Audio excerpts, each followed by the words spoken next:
This is Rabbi Fischer of Young Israel of Orange County. And if you're catching us on YouTube, we hope if you like it, you'll give us a like. And as I always say, if you don't like it, give it a not like, because we don't care.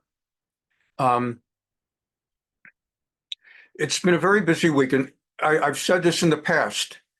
When we created this program, it was for the purpose of staying up to date with the war with Hamas after October 7th. And it went on, I thought it'd be a few weeks. I didn't know whether the war would be a few weeks, but I thought it would be a few-week program. And then I would get back to something else.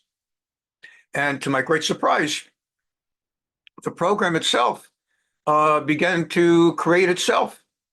It's just been a year of so much going on around the world, Jewishly, that instead of my thinking that after 4 or 5 weeks, what will be left to put on the Sunday program, it's just every Thursday cutting things out. And things developing like riots in Amsterdam and Paris last week, every week something else. And this week, of course, the International Criminal Court issued an arrest warrant on Prime Minister Netanyahu of Israel. There are a lot of things of Bibi Netanyahu I really like, and there are a lot of things I don't like. And what happens in any politician after 12 years, or whatever he's been there, you're going to ratchet up a lot of things that are good and a lot of things that are bad. And I could see a very strong argument for Israel being ready for a new prime minister. And there is that sense that on some level he ought to be held accountable for October 7 even having happened. I mean, it happened on his watch, and it wasn't supposed to happen. They had a $1 billion security fence, but whatever else isn't a citizen of Israel is not expected to know what else is needed. The prime minister, meeting with his defense minister and other security people, supposed to know what to do. And the very fact that when October 7 happened, nobody was there. Like they basically left it all up to the gate, up to the $1 billion security fence. And so everybody else was gone for some Torah. And nobody was around. And he's got to be held responsible. And on the other hand, who can be silent when those anti-Semitic, I'd like to use a dirty word, but that doesn't make it any better. When those anti-Semitic, probably the word anti-Semitic also doesn't apply because it's everybody in the world, with a few exceptions.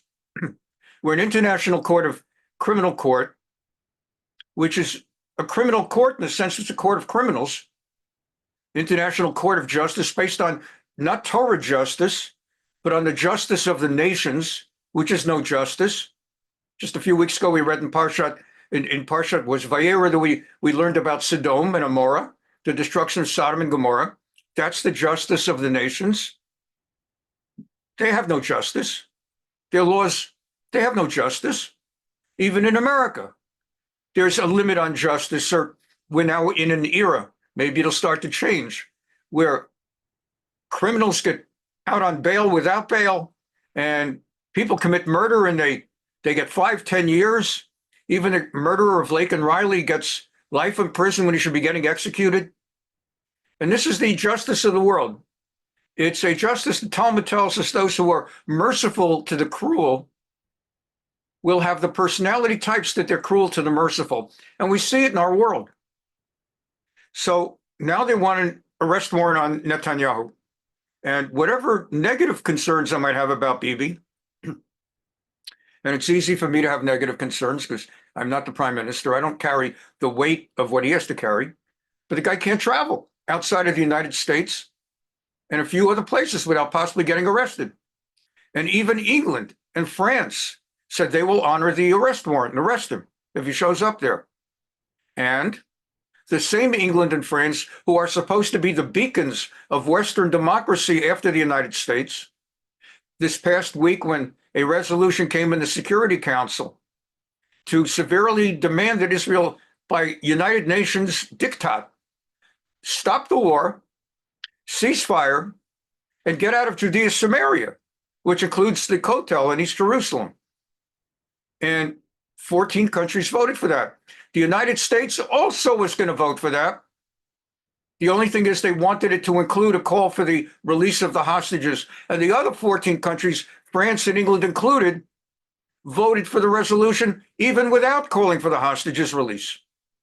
And the great United States, well, they vetoed because Biden and Harris vetoed because it did not include a call for the hostages' release. But if it had called for the release, Biden and Harris would have called for Israel to get out of Judea and Samaria towards a so-called two-state solution, which we've known from hundreds of classes that's not happening.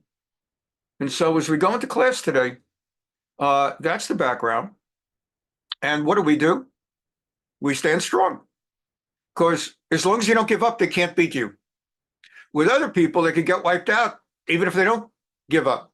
South Vietnam, I don't know. They can't beat us if we don't give up. This has always been the case. They couldn't get us out of Gaza. It took Ariel Sharon to go out of Gaza. They couldn't get it. That was 2005. In 2000, they couldn't get us out of southern Lebanon. It took Ehud Barak, whom everyone now knows as a very leftist, practically traitor, to take us out of South Lebanon. It took Saint Isaac, Yitzhak Rabin, whom they've turned into Saint Isaac. He was a bad guy. He was an evil guy. I don't even know if you're allowed to say that in Israel. So I'm saying it outside of Israel, where it's safe to say that Yitzhak Rabin was a very bad person, a bad soul, a bad human being, as well as a bad prime minister.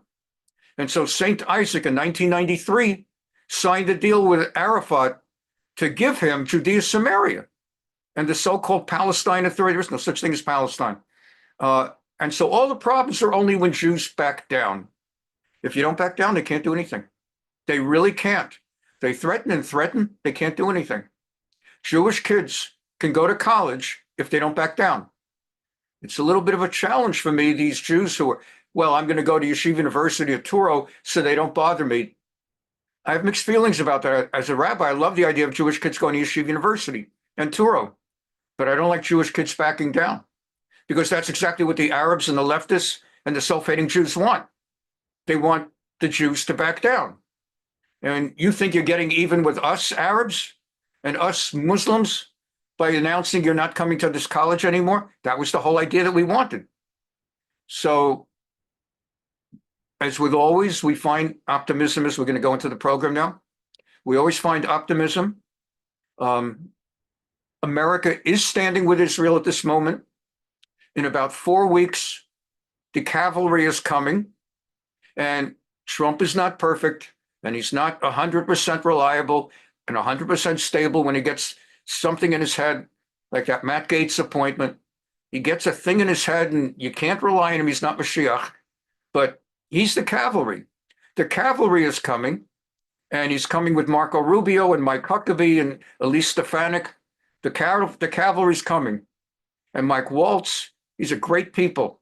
This is exactly, it's like, you know that expression, the song, God Bless America, and how presidents, whenever they speak to the nation, they always end, and may God bless you all, and may God bless America. We don't even appreciate the degree to which this election, God blessed America. I think any other Democrat would have beaten Trump. Whether that's good or bad, any other Democrat, he put just the right Democrat. He did just the right things, just the right polling, so that people thought, and the Harris people did not change their message, because from the polling, they thought it's working, they're winning. We don't have to tell them about the economy. We don't have to discuss the border. We just have to tell them that Trump is Hitler, and it's working. She doesn't have to go for interviews. She just tells them he's a Hitler. And thank God for the wrong polls, so they did not change their message and address what the people cared about. So God's blessed us. We just have to be strong. We always have to be strong. And if we're strong, I've talked about it so many weeks. There were those who thought Hezbollah is going to run over Israel. Here's what happened when we were strong and smart and put our faith in God. And the same thing with Hamas. And they're looking, and they can't stop us if we don't stop. Final word on that. The Torah talks about, and the rabbis talk about right before Pesach, the first biblical Passover, God commanded on the 10th day of Nisan that we should buy sheep, lambs, and offer them and slaughter them, korban Pesach, paschal lambs. And God ordered 4 days, 5 days before Pesach. And the rabbis say, What was that all about? 5 days before Pesach, and the idea was that the lamb was a god of the multi-god polytheistic Egyptian society, and they regarded the lamb as one of their chief gods. And it should have been that with thousands and hundreds of thousands of Jews buying lambs to slaughter, it should have been that the Egyptians would have run amok on the Jews. And it was part of God's miracle that the Egyptians were paralyzed. They saw that it had come after 10 plagues. They were paralyzed. They saw the Jews buying the lambs. They knew the Jews were going to slaughter the lambs, and they couldn't even try to do anything about it. God paralyzed them. And that's what he's doing now. As Israel continues, despite all the warrants and all the genocide and all the American college riots, they're still bombing Hezbollah, they're still bombing Hamas, and they're moving forward. And soon, God willing, something good will come out of the change of administration in Washington. And the rest of Europe doesn't matter. Zvi Kogan, a Chabad rabbi, has gone missing in Abu Dhabi under mysterious circumstances.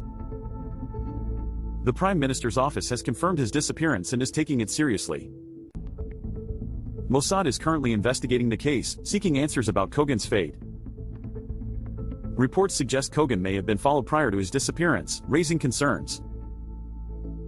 Community members are deeply worried and calling for swift action to locate him. Stay updated on this developing story by subscribing to our channel. The body of Chabad Rabbi Zvi Kogan has been officially found by the UAE authorities. He has been murdered, and assumption right now is that this took place. He was kidnapped and murdered by IRGC terrorists sent by the Islamic regime in Iran. This is all the information that we currently have. בינתיים מגיעה, שימו לב, הודעה משותפת למשרד ראש הממשלה ולמשרד החוץ. רשויות המודיעין והביטחון באיחוד האמירויות איתרו את גופתו של צבי קוגן הנעדר מיום חמישי. They're announcing in Israel on Israel News that they're confirming that the rabbi was killed. 21 בנובמבר 2024, נציגות ישראל באבו דאבי עומדת בקשר עם המשפחה מתחילת האירוע וממשיכה ללוות אותה בשעת. This is the Rabbi Kogan. He was murdered in Abu Dhabi. הקשה, משפחתו בארץ עודכנה אף היא. רציחתו של צבי קוגן הינה אירוע טרור אנטישמי נפשע. מדינת ישראל This is confirmed as an anti-Semitic terror attack. תפעל בכל האמצעים ותמצא את הדין עם הפושעים האחראים על מותו. אלה דברי משרד ראש הממשלה ומשרד החוץ. כן, עצוב מאוד, הלב. So you have it's important to note, but this becomes a national story in Israel. That's how Israel differs from anywhere else in the world, including America. A Jew gets killed because he's a Jew, it becomes a national story in Israel. They don't even know him. עם המשפחה ועם משפחת חב"ד באופן כללי, וכואב הלב על עוד רצח נפשע של יהודי ברחבי העולם. בפתח דבריי אני רוצה להביע זעזוע עמוק On the weekly Sunday morning cabinet meeting, every Sunday morning the Israeli cabinet meets, and Netanyahu always begins with about a 3-minute or 5-minute opening statement, normally addressing, before they close the media out of the room and they go into executive session to deal with whatever's on the political table for the week. They make a public statement of whatever's important in the at that moment.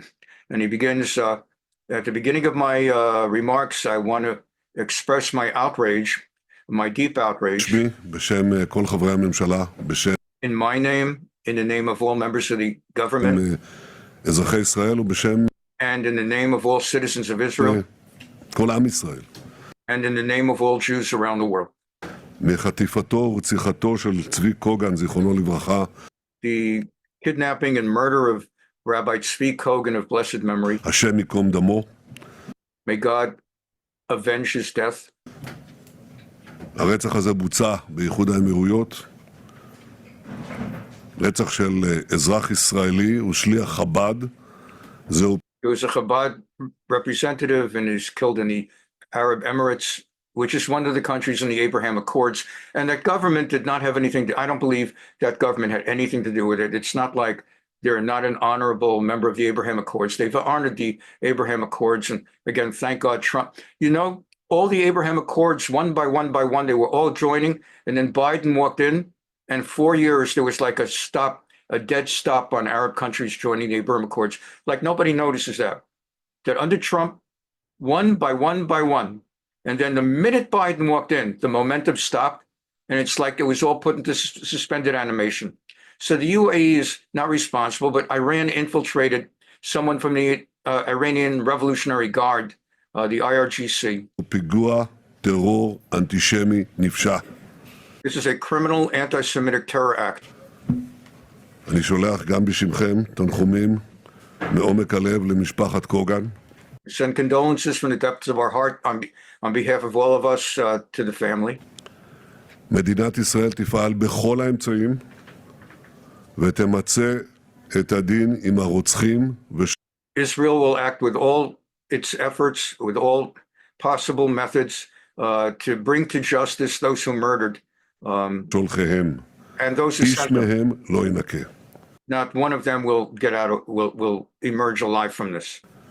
אני מאוד מעריך את שיתוף הפעולה עם איחוד האמירויות בחקירת הרצח. I want to formally acknowledge the cooperation of the United Arab Emirates in investigating this murder. אנחנו By the way, between the time of this speech and our class beginning, they already caught the 3 guys. נחזק את הקשרים בינינו, דווקא למול הניסיונות של ציר הרשע לפגוע ביחסי השלום בינינו. I look forward to continuing to strengthen the bonds we have with the UAE, despite the cell of terror, the axis of terror out there. נחזק אותם ונפעל גם להרחיב את היציבות באזור. אתמול פרסם ארגון הטרור חמאס תיעוד שבו נראית לכאורה גופתה של אחת מהחטופות שלנו. On top of this separate subject, yesterday, Hamas issued a video, apparently of the body of one of the people they had captured as hostage they just murdered. אנחנו בודקים את המידע. We're checking the video to confirm that it's authentic. בשלב זה לא ניתן לאמת אותו. אנחנו בקשר עם המשפחה, והודעה מתאימה יצאה גם לכלל המשפחות. ליבנו איתם. And our hearts are with them. We're in touch with the families and our hearts are with them. אני איחרתי כמה דקות כי דיברתי רק עכשיו עם האמא. קשה לתאר את הסיוט שהיא עוברת. I'm starting this speech in the cabinet meeting a few minutes late today because I was just on the phone with the mother of the lady apparently murdered. Obviously, she's going through a nightmare. אנחנו מחבקים אותה, מחבקים את המשפחה. We hug. ואנחנו מחויבים לעשות הכל להשיב את כל החטופים והחטופות.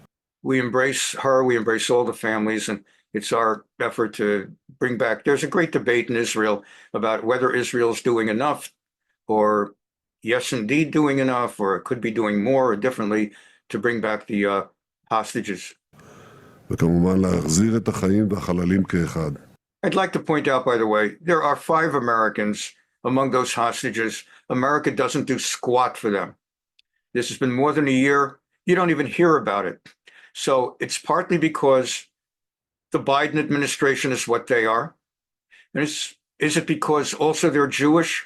Well, I don't know, because the Biden administration also does squat for Americans being held as hostage in Russia and other parts of the world. It's a very weak administration, and thank God they're leaving. אנחנו פועלים למען המטרה הקדושה הזאת כל הזמן, גם אתמול, גם היום, ואנחנו מנסים למצות כל הזדמנות, כל סדק, We're trying to do everything we can to get them out. כל פתח, Going to jump ולא ahead of ארחיב time. בעניין. מידע בעל ערך יתוגמלו גם הם. אני פונה מכאן He is publicly offering any Arab in Gaza who can help them get back who can help Israel get a hostage back. For every hostage any person helps Israel get back, that person will be paid $5 million. So they're offering a bounty of $5 million any person in Gaza, and they'll get him out of Gaza. All you have to do is get back a hostage. And there are civilians who are holding hostages. the so-called innocent Gaza civilians. כאן לתושבי עזה. אתם יכולים לבחור בחיים ולהבטיח את עתידכם ועתיד משפחתכם. You can choose life, he's saying to the civilians who are holding hostages. You can choose life and assure a very good future for you and your families. או שאתם יכולים לדבוק בהרס ובמוות. Or you can instead continue to embrace a life of death. ההחלטה בידכם. The decision is yours. So that's from this morning's speech by the Prime Minister. ايش اسمك الكامل؟ محمد محمود علي خليل. كم عمرك؟ So this is who we're up against. This is a student, a child from UNRWA, the UNRWA, the United Nations Relief and Works Organization that Trump had completely canceled all funding of UNRWA. And Biden, on the first week, Biden and Harris restored UNRWA funding. UNRWA runs schools in Gaza and in other places where so-called Palestinians go to school. Of course, there are no Palestinians. There are only Arabs of Gaza, Judea, Samaria. So here's an UNRWA student who's being interviewed. 14 سنة. وين ساكن حاليا؟ في مخيم عين عريق. من وين أصل عائلتك؟ من جمزو المهجرة. ايش اسم مدرسة الأونروا اللي أنت بتروح عليها؟ مدرسة عين عريق الأساسية، المختلطة الأساسية. طب أنت حابب إنك ترجع تعيش هناك؟ نعم. كيف بدنا نرجع نعيش هناك؟ وإسرائيل هناك مكان. لا إن شاء الله راح تتحرر فلسطين ويرحم شهدائنا. طب أنت كيف شايف إنها راح تتحرر؟ في الطرق السلمية أو في المفاوضات أو في المقاومة؟ لا في المقاومة. ايش بتعرف عن شو تعلمت في المدرسة عن حق العودة وايش بتعرف عنه؟ لازم يعني نرجع لأراضينا، يعني مش يعني يجي مستوطن انتو كبابك كلك اطلع من الدار لازم تطلع، لا لازم ندافع ونقاوم عشان تتحرر فلسطين وترجع أراضينا بإذن الله تعالى. احنا بنشوف انه الهجوم اللي صار مثلا على اسرائيل في 7 اكتوبر والتطورات اللي صارت بعديها، بنسمع انه حزب الله مثلا بيقصف وايران بتقصف، هذا الشيء احنا بنشوفه كفلسطينيين انه مرتبط بحق العودة. نعم. ليش احنا بنشوفه مرتبط؟ عشان يعني بدافع عن ارضنا، ويعني لما ندافع كل ما ندافع عن ارضنا كل ما زادت يعني العودة. طب انا مثلا يا محمد لما احكي لك حرب وحماس واسرائيل وقصف وجوع وشتات وهجرة ونزوح، ايش بيجي على بالك؟ ايش افكارك؟ بيجوا اهل غزة الله يرحم شهدائنا طبعا. يعني انت يا محمد بتشوف انه في مكان لليهود انه في لهم مكان في المسجد الاقصى؟ لا ولا يمكن ان هذه الاقصى لفلسطين باذن الله تعالى راح تتحرر. Al-Aqsa is Jerusalem. هيجي يوم تتحرر فلسطين باذن الله تعالى. حكيت لي لا صح؟ طب إلهم الحق انهم يكونوا موجودين بفلسطين؟ مش يعني ان شاء الله بنمسحوا عن كل فلسطين باذن الله تعالى، راح ترجع الارض تاعتنا، نرجع على الارض الاصليه. ممكن انه احنا نجي نقسم القدس بين اليهود والفلسطينيين؟ لا مش راح يرضى، احنا مش راح نرضى ولا يمكن راح نرضى. هذه القدس إلنا يعني إلنا، مش رايحين نتخلى عنها. فداها للأقصى بنعطي روحها عشان ما تروحش لليهود، هذا إلنا يعني إلنا. طب بالك يا محمد شو الحل للقدس؟ الحل للقدس إن نقتل اليهود، نتخلص من اليهود. أنت شو حابب تشتغل باستكبار؟ باستكبار إن شاء الله مقاوم. You don't see this on CBS, ABC, or NBC. You don't see it on CNN or MSNBC. And you don't read about it in the news media. That's what we're dealing with. Those are the innocent civilians. When Israel has to go after Hamas, they don't actually target that piece of crap. They rather try to kill Hamas. But if pieces of crap like that inadvertently get killed, so what happens? They're not innocent civilians. And it's important, the rest of the world doesn't care, they don't have to care. It's important for us to know so that when you see somebody or you hear somebody and you see all this piling on against us for what Israel is doing to survive, you have your own self-assurance. This is a just war. This is a just war. There are two fronts, as you know. There are 7 fronts. There's just a war in the south with Hamas, the north with Hezbollah in Lebanon. There's Judea, Samaria, where there's an Arab entity right there. That's 3. And then you've got Iraq sends in weapons to Houthis from Yemen, Syria, and of course, Iran. The most active fronts right now are in Hamas and in Gaza.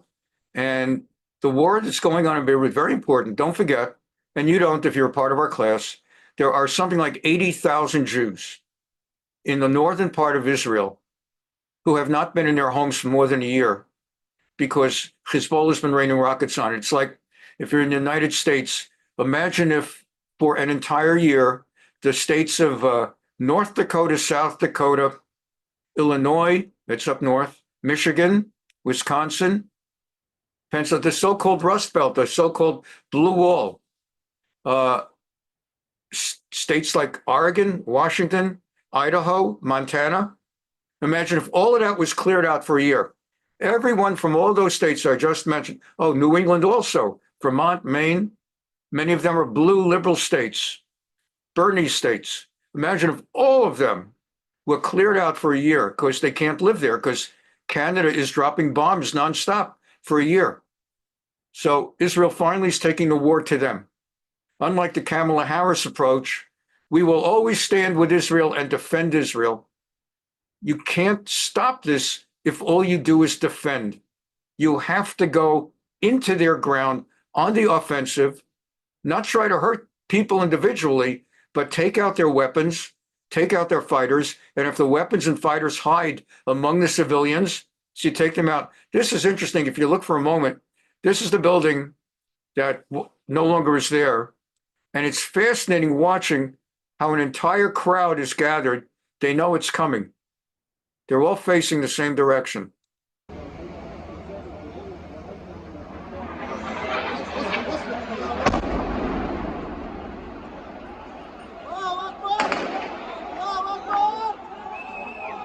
You have a few of them yelling Allahu Akbar. So the question is, if they perceive that an Israeli fighter jet is coming, how do they all know that's the building to look at?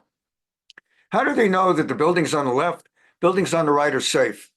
How do they all know that the only building to watch is this one?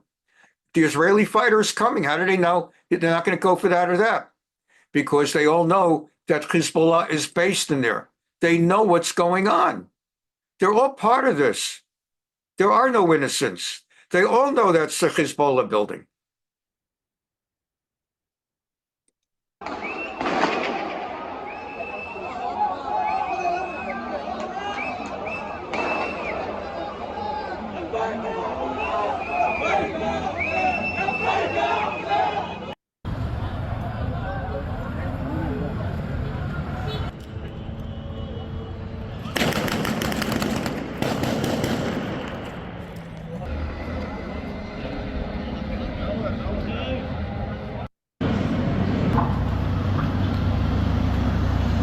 That's Nasrallah. There's your billboard with Nasrallah on it. They all know. They all know. That's the only thing standing, billboard of Nasrallah.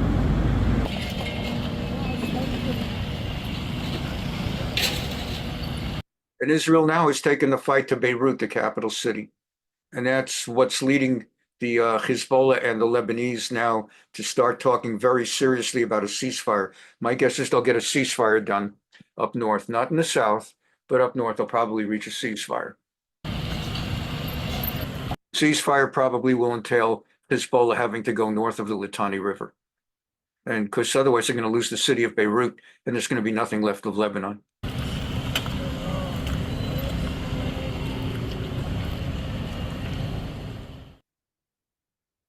IDF strike in the past few hours. A rare strike in the centre of the Lebanese capital in Beirut earlier today, said to have killed the chief spokesperson of Hezbollah. It's the latest in the targeted killings of senior Hezbollah officials. It comes as Lebanon. This is like, in the United States, they have Karen Jean-Pierre or whatever she's called.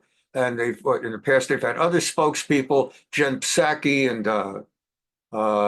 they've had Sarah Huckabee Sanders and Jade Carno, if you go back far enough. They've always had spokespeople who give the daily press conference. So the guy for Hezbollah who gave the daily press conference every day for years got wiped out this week. We talked about yesterday is maybe it was in that building, I don't know. Officials still considering a US-led ceasefire proposal. Israel also bombing several buildings in Beirut's southern suburbs, the area where Hezbollah has long been having its established headquarters. There were warnings there for people to evacuate. So let's bring in some context. Let's go to Beirut. Let's talk to Rawad Taha, our correspondent there. Rawad, great to talk to you. Beirut.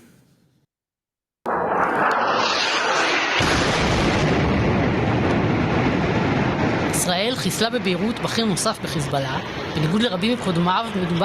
Israel today wiped out, eliminated a major person in Hezbollah. Unlike many of the Israeli attacks that have eliminated Hezbollah leaders, this time they've got a guy whose face is well known to the public. מדובר בדמות ציבורית מוכרת יחסית, מוחמד עפיף. That's this guy, Mohammed Afif, A-F-I-F. He's the guy who's like their Karen Jean-Pierre and, as I said, like Kayleigh McEnany and Jen Psaki and all those people who are the public spokesman. He's the public spokesman. He was. ממונה על ההסברה בארגון. وطالما أنكم عاجزون He wants you to know, he's saying in this particular time that he تكون عاجزين عن السيطرة الفعلية على الأرض فلن تحققوا أهدافكم السياسية أبدا ولن يعود سكان الشمال. He's warning Israel that when he was alive, he's warning Israel that you will never be able to bring your people back to the north, ever. إلى الشمال أبدا. עפיף, שמשמש בתפקידו במשך שנים רבות, הפך... Afif has been the spokesperson for Hezbollah for many, many years. And after the hours shortly after Nasrallah was eliminated, בשבועות האחרונים, אחרי חיסול נסראללה, לאחד הדוברים הבולטים של חיזבאללה. he became even more the spokesman and face of Hezbollah because everybody else had been eliminated. And this is a fascinating one.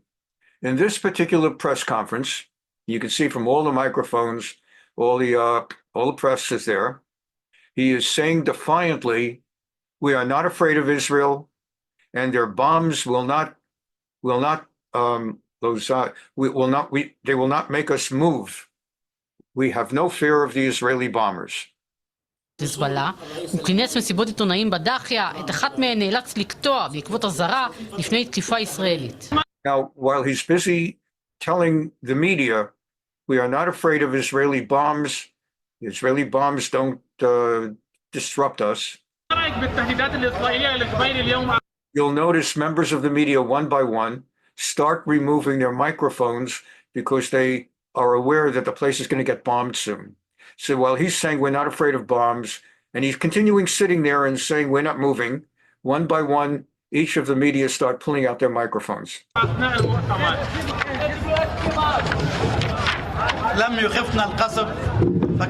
The bombs, they don't scare us. Why should they scare anybody?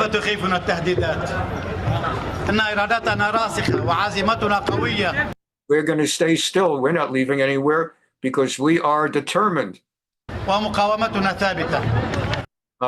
And then he gets up to leave. התקיפה התקיימה באופן חריג מחוץ לרובע הדאחיה, במרכז ביירות, ובמטה מפלגת הבעת' בלבנון. لم يقاتل حزب محمد عفيف بالسلاح. لم يحمل سلاح. So that's our friend Afif, and he has, as the Hebrew word af, he's now flown away. התמונות שיוצאות מהדאחיה בביירות לא מתירות. So it's really important for us to grasp that Israel now is utterly, utterly on the offensive in Lebanon as well. That after a year of too long waiting, but maybe they did not have the capacity to go full force against Lebanon while they were full force against Gaza. So we're not intimate to what was going on behind closed doors. Now it's just full blast against them, with Trump coming in a month. מקום לספק.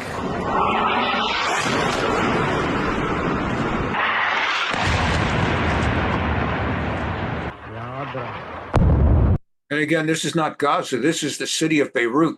This is like the only thing that's decent in Lebanon.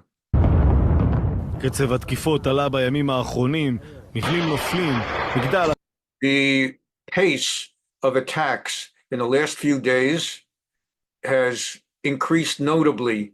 Buildings are falling, one tower after another, collapsing on its foundation. אחרי מגדל, מתמוטט על יסודותיו.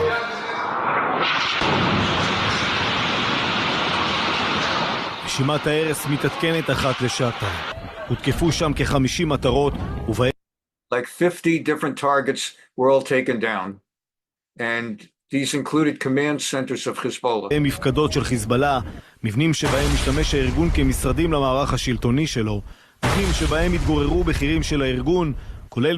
These are buildings in which Hezbollah has their leaders living or underground, and they have their weapons underground and beneath these buildings. ביתו שלו אחר מאשר... And they place them near a Beit Sefer, a school, near an universita, a university, near a masjid, a mosque,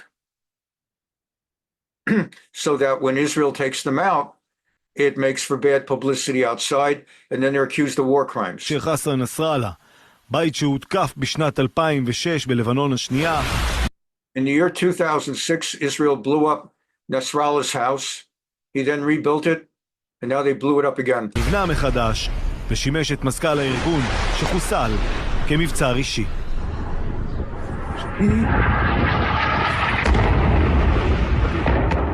צה"ל הבהיר בצהריים, המשיך להשמיד את כל מטרות טרור בדאחיה, מעוז הטרור של חיזבאללה, ממנו ממשיכים And Sahel made clear, we're just going to continue until we get that ceasefire, we get them driven above the Litani River. There have been at least 50 targets were hit in that day, including at least 20 command centers and it just lit and 10 tunnels.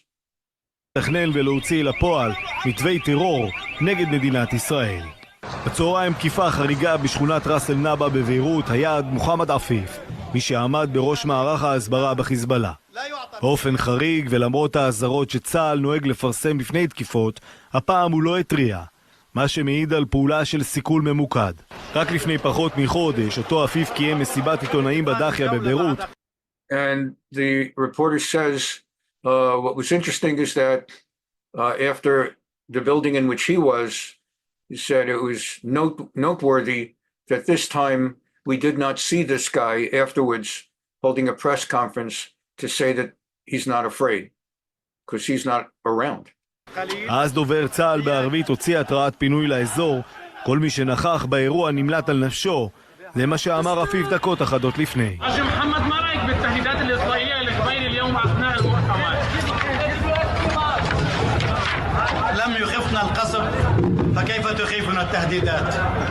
גם ביממה האחרונה חיזבאללה המשיך לשגר רקטות לעבר מדינת ישראל. A vote to stop sending weapons to Israel over... This was any one of these things would be a whole program. Overwhelmingly failing. Bernie Sanders is a Trotsky of our time, a Jew who hates Jews and would destroy Jews if he had the chance. Because it's America, he can't get as far as Trotsky got, and other Jews like that, Zinoviev, there were a bunch of them. Zinoviev, they made up half of the Politburo that started the Soviet Union. Kamenev, these were Jews who would murder Jews and did murder Jews until finally they were murdered by Stalin. They did Stalin's work, and then Stalin, thank you very much for your service, and he had them shot and killed. So what you have here is Bernie Sanders is the leader and therefore makes it kosher for Jew haters in the Senate to vote against Israel, because after all, a Jew is the one who proposed the resolution. This resolution would have effectively created an embargo of American weapons. Israel's supposed to get those weapons. Congress passed the resolution, the Empowering Act. Congress ruled. It's like nothing to talk about. It's in the hands of Congress, not the president.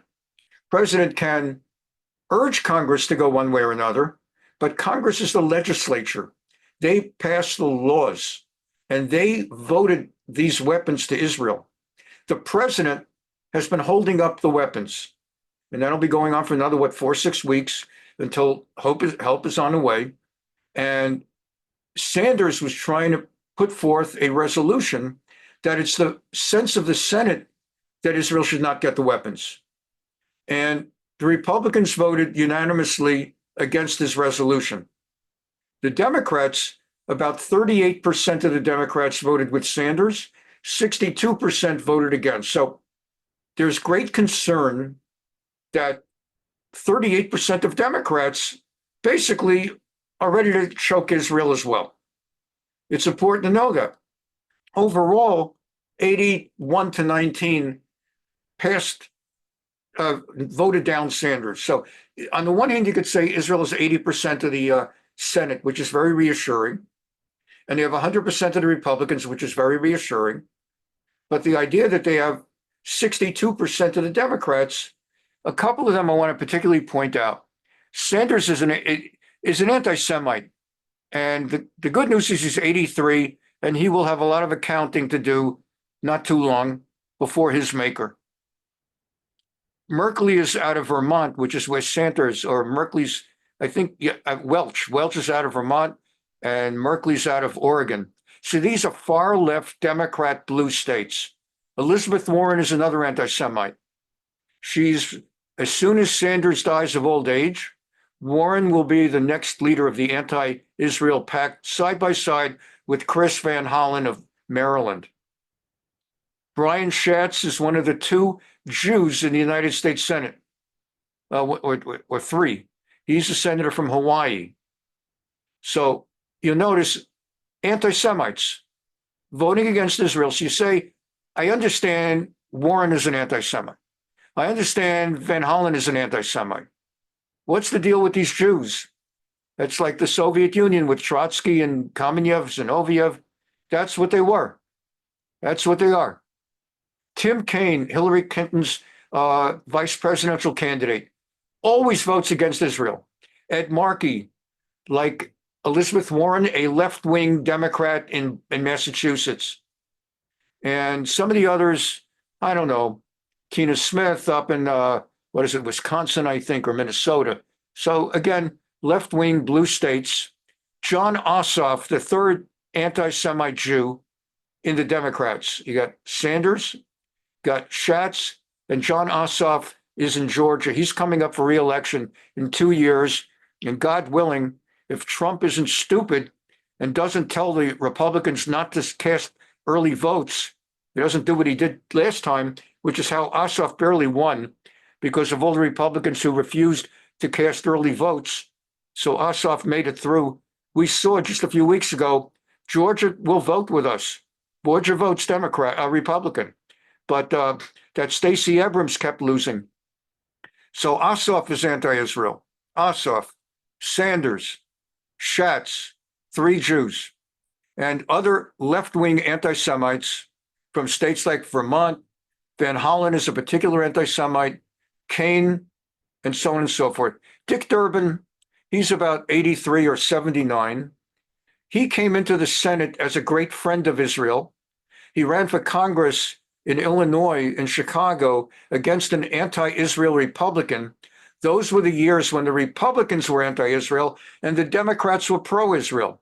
And his entire campaign, I remember because my first wife was from the Chicago area, and her parents, when I went to visit, had Durbin signs on their front lawn. And everybody Jewish in Illinois was pulling for Durbin over the anti-Semite Republican. And Durbin eventually rode that to become a senator. And now he goes with the wind.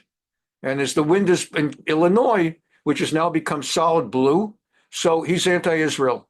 And so on and so forth. You have Jeannie Shaheen, and you have, of course, the other guy from Georgia, the Reverend Warnock, who has a history of being anti-Semitic. So that's who Bernie was able to get together.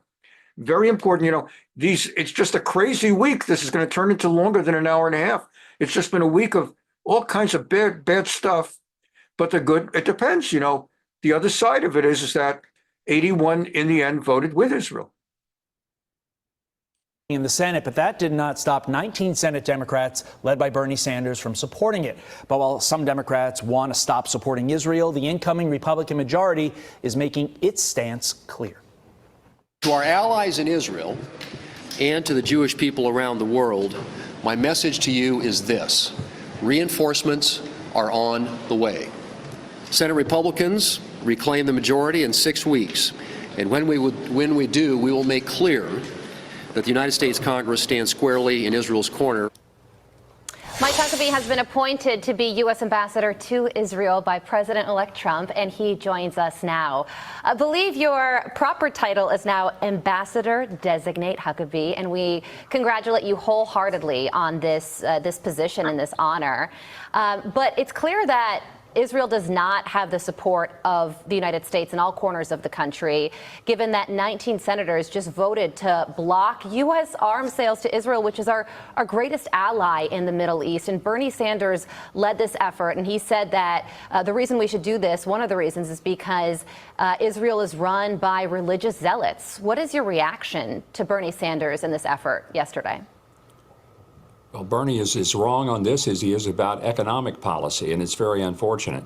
I want to be clear, I can't speak as an ambassador because I've got to go through Senate confirmation. I'm honored that the president has asked me to take this role, and I hope that I'll get through the Senate process.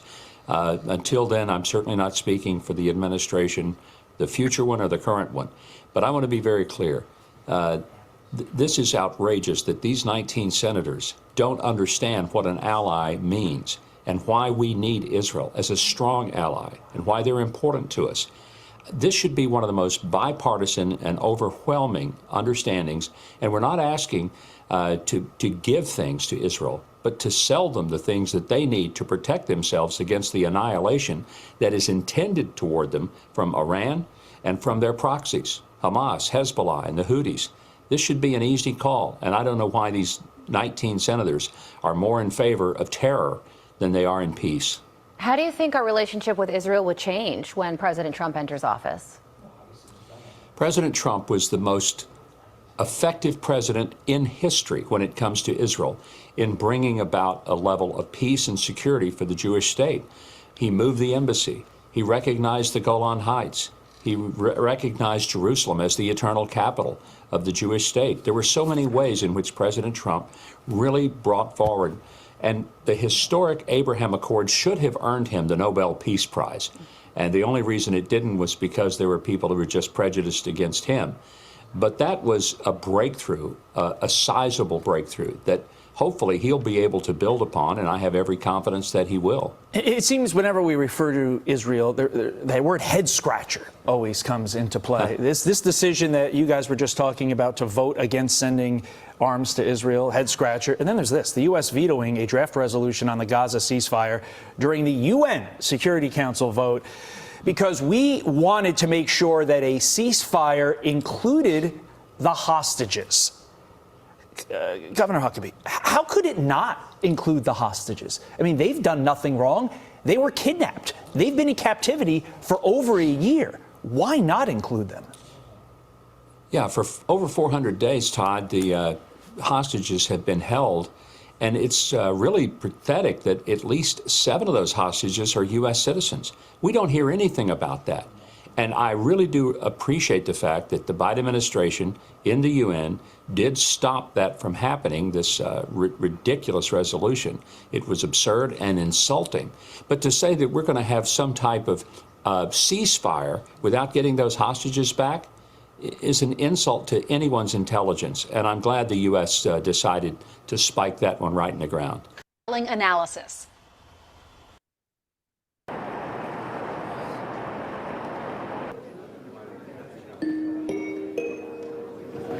I shall put the draft resolution to the vote now. Will those in favour of the draft resolution contained in document S/2024-835 please raise their hand?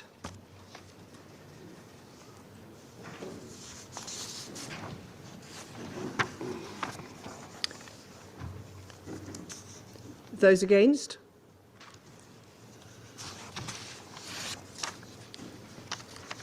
The result of the voting is as follows: 14 votes in favour. Including that Brit.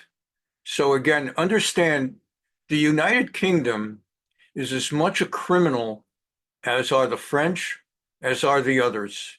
They talk the talk, will always be there to defend Israel, but they're criminals. 1 vote against, 0 abstentions.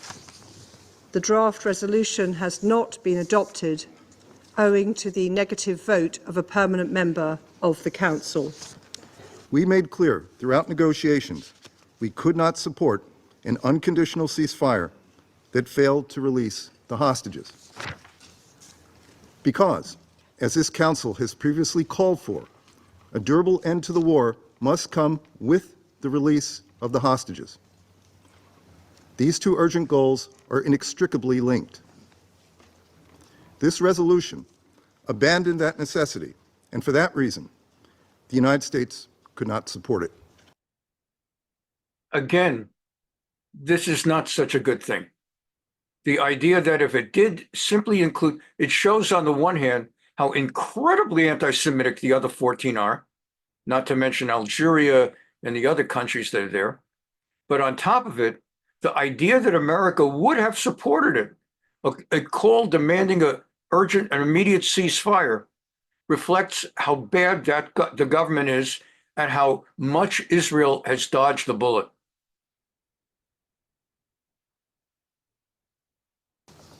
Let me say this clearly. There are still 7 American citizens in the hands of Hamas. We will not forget them. For our part, we will continue to pursue a diplomatic solution that brings peace, security, and freedom to Palestinians in Gaza. There are no Palestinians. Okay.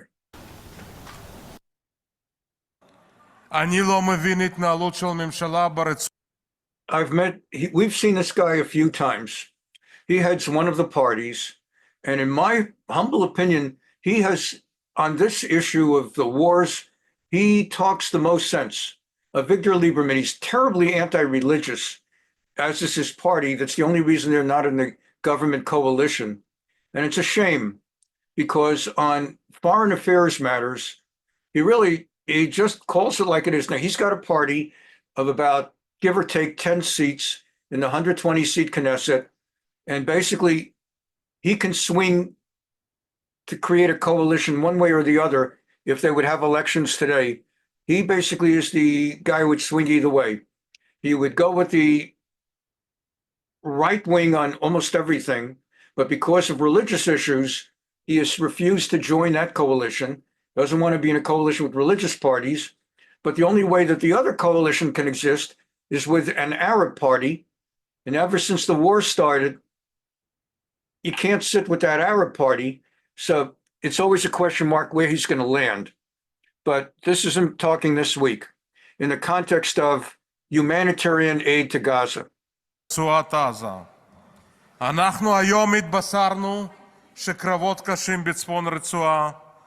Today we announced that there are difficult battles going on in northern Gaza.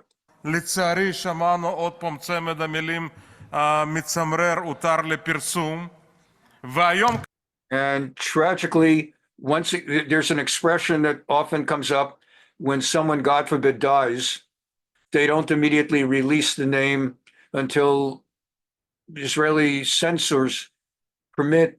Israel's different from America because of security issues.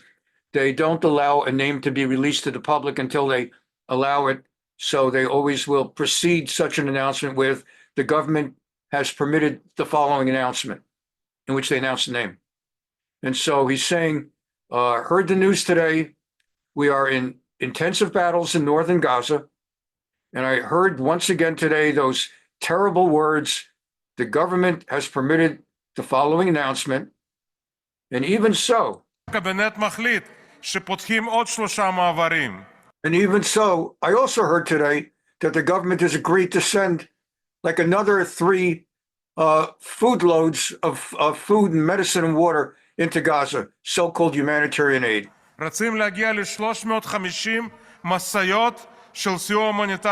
They're intending to send 350 trucks loaded with so-called humanitarian aid per day. 350 trucks per day.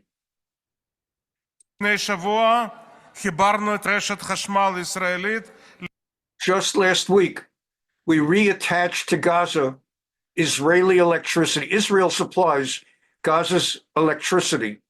Israel has the capacity, without any military fight or anything, to simply turn off the electricity in Gaza.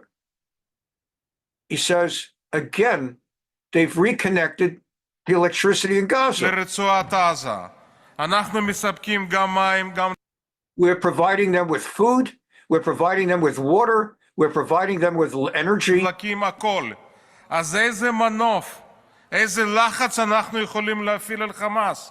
So how can we possibly put ultimate pressure on Hamas if we keep sending them food and water and medicine?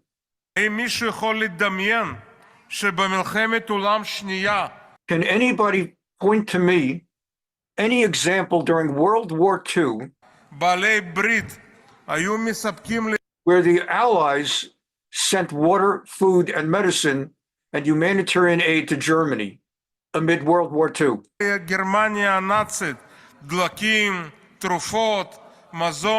Energy, medicine, electricity. This is crazy. So what kind of government? Where's the government? I thought this is supposed to be a right-wing government with Netanyahu.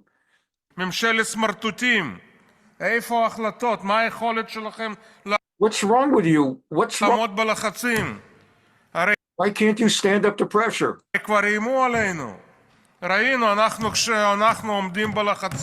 And we see that whenever we do stand up to pressure,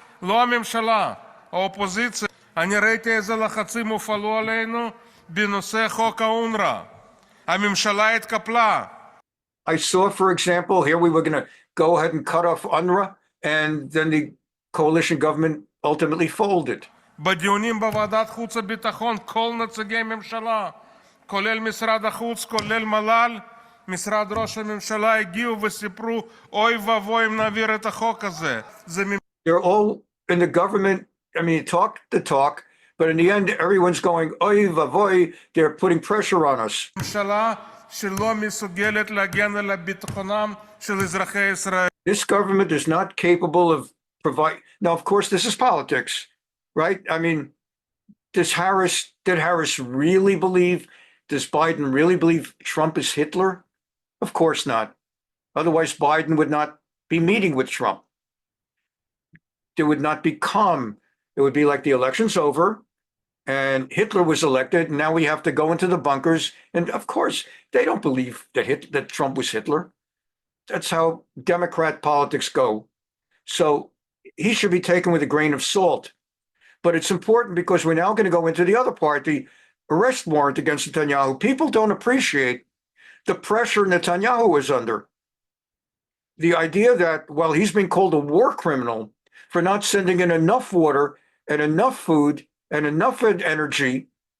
He's got people in the parliament who publicly accuse him and criticize him from the podium of the parliament, Knesset, for giving too much water and too much food. And his government could collapse if he, so people don't really know this.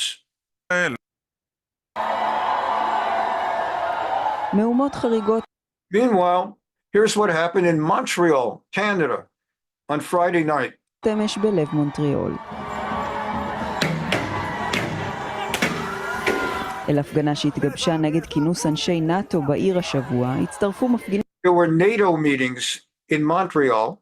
So for the NATO meetings, the pro-Palestine, there is no Palestine, these people decided to riot outside the NATO meetings. פרו-פלסטינים. המחאה הפכה אלימה, המפגינים שרפו. Set fire to a, what do you call it, of Netanyahu, a representation of Netanyahu. בובה בדמותו של נתניהו. ניפצו חלונות. Effigy, that's the word I'm looking for. והתעמתו עם שוטרים. They broke windows. 3 נעצרו. ראש הממשלה טרודו הגיב הערב למהומות. בציוץ בטוויטר כתב מה שראינו And then, obviously, Trudeau did not write this in Hebrew, but they've translated his Twitter. What we saw in the streets of Montreal last night is outrageous. We have to uproot in every place anti-Semitic activities, threats, and violence. But he's no, as we say, he's no Messiah, Trudeau. We have, in previous weeks, gotten to meet his opponent in the forthcoming elections. That's the guy we're rooting for. ברחובות מונטריאול אמש היה מזעזע. יש להוקיע בכל מקום פעולה. Let's understand who Trudeau is. After the International Criminal Court, well, let's bring it up on the screen right now. פרויות. That the ICC has issued warrants for Prime Minister Benjamin Netanyahu and his former Defense Minister Yoav Gallant, Canadian law enforcement is obligated to arrest them should they come to Canada. Will you allow that to happen, or will you step in to prevent an arrest? First of all, as Canada has always said, it's really important that everyone abide by international law. This is something we've been calling on from the beginning of the conflict. We are one of the founding members of the International Criminal Court, the International Court of Justice. We stand up for international law, and we will abide by all the regulations and rulings of the international courts. This is just who we are as Canadians. At the same time, remember that we've seen the last few weeks his opponent, who's incredibly pro-Israel. And this guy is your basic Joe Biden, Obama, Kamala Harris sort, who talks about how we'll always stand for Israel's right to defend themselves, and we want to see the hostages go free. But yeah, if Netanyahu sets foot in Canada, we're going to arrest him. We need to keep working to solve this terrible. And let's understand, not just arrest him, but then they'll give him over to the court. He'll end up in prison for the rest of his life. Situation. We need to see aid flowing in to people who are facing famine and disease.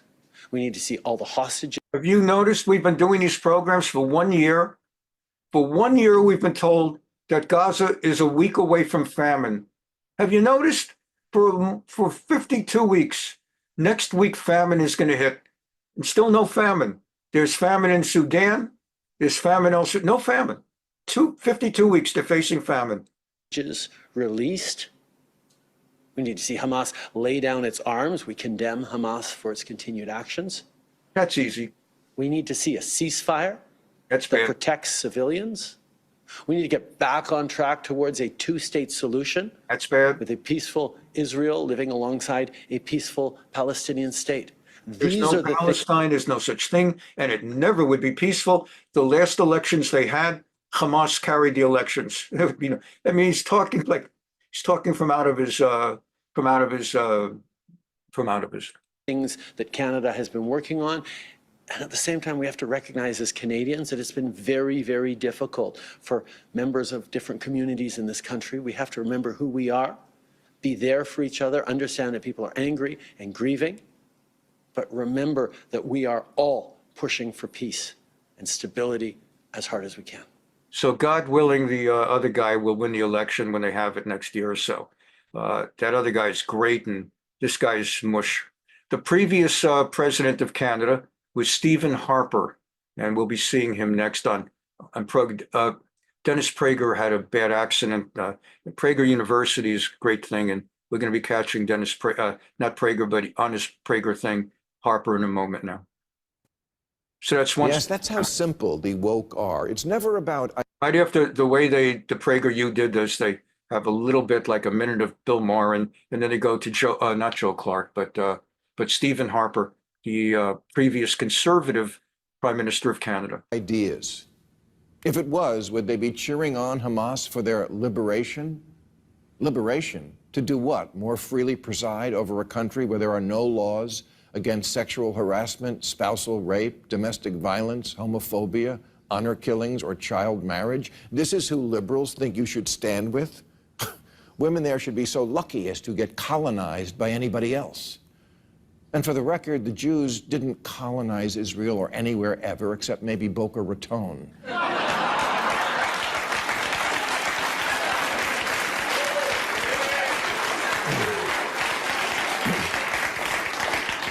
Gaza wasn't seized by Israel like India or Kenya was by the British Empire, and the partitioning of the region wasn't decided by Jews, but by a vote of the United Nations in 1947, with everyone from Russia to Haiti voting for it. But apparently they don't teach this at Drag Queen Story Hour anymore. When I was the Prime Minister of Canada, I was often asked this question: why do you support Israel?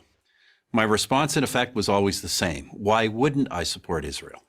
Why wouldn't I support a fellow democratic nation where open elections, free speech, and religious tolerance are the everyday norm? Why wouldn't I support a country with a vibrant free press and an independent judiciary? Why wouldn't I support a valuable trading partner and a wellspring of amazing technological innovation? Why wouldn't I support our most critical ally in the Middle East and in the international struggle against terrorism? In a rational world, in a world where simple common sense prevailed, the question, why do you support Israel, would be like asking, why do you support Australia or Canada? But we don't live in that rational common sense world. So the case for Israel has to be made over and over. I, for one, am happy to make it. Let me start with this. Every military action Israel has ever taken has been to protect itself. Israel is not an aggressor state. It's a defensive state. This has been true from its founding to this day. As a fledgling nation in 1948, Israel was immediately attacked by its Arab neighbors. Their goal was not to contain the tiny new country. It was to annihilate it. No nation came to Israel's aid. Not the United States, not my country, Canada, not the United Kingdom. No one. They all thought Israel would lose, but it didn't lose. It won. In 1967, Israel's neighbors again sought to utterly destroy the Jewish state, a nation that had then existed for 2 decades. Again, Israel prevailed, and it survived another all-out attack in 1973. Those are the big wars, but I'm not sure there's been a single day in Israel's entire history when some act of terror has not been waged against it, inside or outside its borders. There have been 2 bloody waves of terror, so-called intifadas, in the late 1980s and the early 2000s, when Israelis were blown up on buses, at pizza parlors, and celebrating weddings. There have been incursions from terror groups like Hezbollah in Lebanon. There have been thousands of rocket attacks from Hamas in the Gaza Strip, even after Israel completely withdrew from that territory in 2005. In between the wars, in between the terror, Israel has sought peace with its neighbors, and it has achieved peace treaties with Egypt and Jordan. For others, however, every Israeli gesture for peace is met with incitement and violence. I recount this history for one reason. Any nation that has endured what Israel has endured could easily have become a police state. But through it all, Israel has never abandoned its commitment to the rule of law, to democracy, to tolerance. 1/5 of its citizens are Muslim. They enjoy the same rights as Jewish citizens. They occupy key positions in the nation's courts, press, and government, and they have their own parties representing them in the Knesset, Israel's parliament. To say that Muslims in Israel are the freest Muslims in the region is an understatement. How about this as a human rights test? Prisoners in Israel, be they Jewish or Arab, are well treated, well fed, and have access to the best possible medical care. Parents and spouses of these prisoners know where they are and that they are safe. Who else in the region but Israel can make that claim? Through all the wars and all the terror, Israel has survived, and especially in the last 20 years, it has thrived.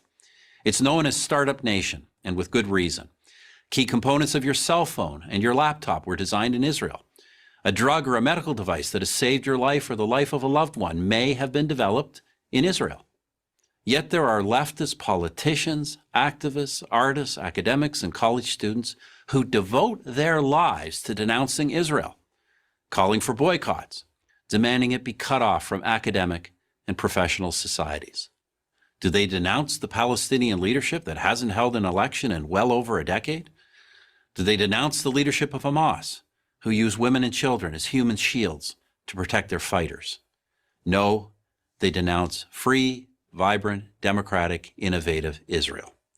With all the brutal and violent regimes, not only in the Middle East, but around the world, how is one to explain singling out Israel for condemnation? Sadly, only one explanation fits: anti-Semitism. Do these haters of Israel question the legitimacy of any other democratic nation, of any nation for that matter? Of course, the answer is no. Somehow, they only manage to oppose the Jewish one. The State of Israel has now existed for 70 years. It is one of the freest, most prosperous, most successful nations on earth. Why do I support Israel? Why wouldn't I? Why wouldn't anyone? I'm Stephen Harper, 22nd Prime Minister of Canada. Thank you, Sabrina. Speaking of the rules-based order that say you're defending, the ICC today issued 2 warrants against for the Prime Minister of Israel, Mr. Netanyahu, and former Defense Minister, Mr. Gallant, alleging that they committed crimes against humanity, war crimes, including using starvation as a tool of war, a weapon of war. What do you think of that decision, and will it cause the department and the secretary to rethink the support you're providing Israel with in its war in Gaza? Thanks, Fadi, for the question. So the United States fundamentally rejects the court's decision to issue these arrest warrants for senior Israeli officials. We remain concerned by the prosecutor's rush to seek arrest warrants and, some of the processes that this has played out in.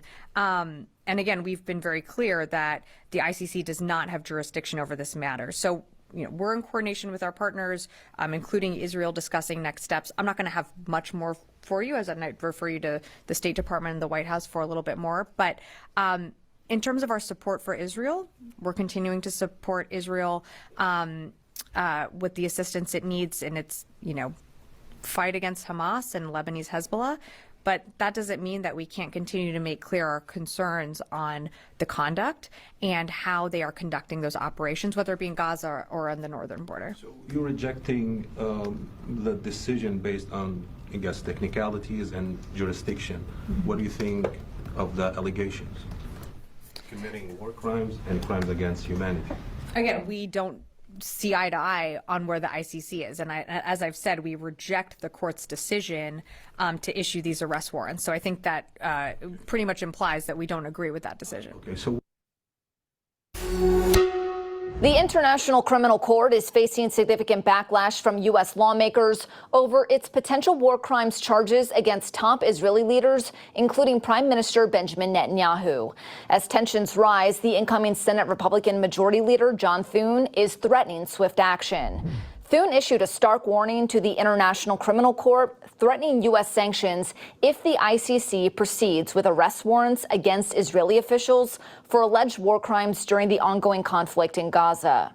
The ICC's chief prosecutor, Karim Khan, requested these warrants, naming Israeli Prime Minister Benjamin Netanyahu, former Defense Minister Yoav Gallant, and 3 Hamas leaders whom have since been killed. Khan alleges war crimes and crimes against humanity were committed during the conflict. Khan himself is under investigation for sexual misconduct, raising questions about his credibility and promoting calls from some U.S. lawmakers to delay any ICC action until the allegations are resolved. Khan denies the accusations, labeling them part of a misinformation campaign. The ICC's pursuit of Israeli officials has long been a source of contention between the U.S. and the court. In 2020, President Trump imposed sanctions on ICC officials for targeting Israel, and then President Biden later lifted those sanctions, but the Republican-led House passed legislation in June to reinstate them. Thune, along with other Republican senators, is urging the current Senate leadership to act now. In a recent post on X, he says if Democrats, led by Senate Majority Leader Chuck Schumer, fail to bring the sanctions bill to a vote, Republicans will prioritize it when they take control of Congress in January. Senator Susan Collins stressed bipartisan support for Israel, calling the ICC's actions unlawful. Meanwhile, House Speaker Mike Johnson criticized Schumer for delaying action, emphasizing the need for unity in standing with Israel. As the debate continues, Israel has dismissed the ICC charges as anti-Semitic, filing complaints about the impartiality of a judge involved in the case. Meanwhile, the ICC panel reviewing these warrants has not set a deadline, but typically takes about 3 months to decide. For Straight Arrow News, I'm Lauren Taylor. A major development in the Middle East. Today, the International Criminal Court issued arrest warrants. צו המעצר שהוצא לראש הממשלה נתניהו ולשר הביטחון לשעבר גלנט תפס הלילה את הכותרות בעולם. Netanyahu, a world leader. This is Israeli news reporting that this story was like front page all over the world. Leader now wanted for war crimes, and while he's unlikely to face imminent arrest, he could be arrested if he steps foot in any country that's a member of the court. This is basically Con 11, Channel 11, the public broadcaster, and they're informing Israelis that this is national story, and they're giving little clips of news media around the world how it was covered. נתניהו איתר את שערי העיתונים, היו שהשתמשו במילה מבוקש, אחרים עשו השוואות לא מחמיאות כמו זו למשל על שער לרפובליקה האיטלקי. Tonight the International Criminal Court issuing arrest warrants for Israel's prime minister. צווי המעצר שהוציא בית הדין בהאג לראש הממשלה ולשר הביטחון לשעבר חייבו את מדינות העולם שתחת סמכות בית הדין לבחור צד. באירופה מדובר בסוגיה מורכבת יותר. I'm going to add my own quick observation, and I've done it in the past. There was a war cabinet comprised of Netanyahu and two other generals, Benny Gantz and Eisenkot. And the idea, Gabi Eisenkot, I believe, and the idea was that it was the coalition government together with the two generals leading the opposition to create a unity government that we're all behind this together. And the idea that, first of all, there was no war crime. And as we said earlier today, frankly, they shouldn't even have been giving as much water and food and meds as they have been giving, as Lieberman pointed out. But all decisions on food, water, and meds were made jointly by Netanyahu, together not only with the defense minister, who usually fights with him till he got fired, but by Gantz and by Eisenkot. And it is noteworthy that they did not bring any kind of arrest warrants against Gantz and Eisenkot, even though they were part of the decision-making throughout the time. If it was a war crime to cut off food, if it wasn't just an anti-Netanyahu thing, but a war crime to cut off food, medicine, and water, so it equally applied to them, but they got off the hook. Nobody charged them with anything. אף ש-27 מדינות האיחוד מחויבות לבית הדין, המצב הכניס את מי שנחשבות לידידותינו לדילמה. Noi sosteniamo la Corte, ricordando sempre che la Corte... You're saying that the reporter is saying this has caused dilemmas for some of our Western allies. It's obviously it's not dilemmas. They're anti-Semitic, but they're showing like the Italian foreign minister is trying to say, well, you know, deve svolgere un ruolo we have to follow international law. Giuridico e non un ruolo politico. It's not a political matter, it's a matter of criminal justice. Valuteremo insieme ai nostri alleati cosa fare. צרפת, הולנד, בלגיה, אירלנד ולבסוף גם איטליה הודיעו כי יכבדו את הצו. בגרמניה Those were different countries she listed, for France and Holland and Italy and Belgium. They're all going to arrest him if he shows up there. As far as Germany, they're still trying to figure out. Germany is a complicated thing because they murdered 6 million Jews, so they don't like to be the first ones to come out anti-Semitically, if there's such an adverb. They normally wait for everybody else and then they join it. But so there's like a little bit of a curious relationship with Germany. עוד בוחנים את משמעותו. Ist es jetzt so, wenn Netanyahu auf freiem Fuß bleiben möchte, dass man ihm raten muss, besser nicht nach Deutschland zu reisen? Das haben wir in der Vergangenheit bereits. They're asking this German, what is she, Sarat Chutz? She's the foreign minister of Germany, and she's saying we've been looking into it, and it looks like we're just going to have to honor the law. Deutlich gemacht. And of course, the law is corrupt. Haben auch deutlich gemacht, dass wir. That was I saying it, not she. The law is corrupt, so she's going to honor the law. That they would arrest Bibi if he showed up in Germany. Uns an Recht und Gesetz halten. Und Ihre Frage ist dann am Ende aber theoretisch, weil das ist ja derzeit nicht der Fall. Wir prüfen jetzt natürlich genau, was das für die Umsetzung in Deutschland bedeutet. She's saying we'll have to look into what we would do if he actually did show up in Germany. Would we actually arrest him? We're supposed to follow the law, and what would we do with that? But on the other hand, Viktor Orban, the leader of Hungary, whom the liberal left-wing media in the United States and throughout the world call a dictator and a Hitler, he's been a great friend of Israel, and he announced that Hungary, under his leadership, will not enforce and will not recognize the arrest warrant. Viktor Orban, O-R-B-A-N.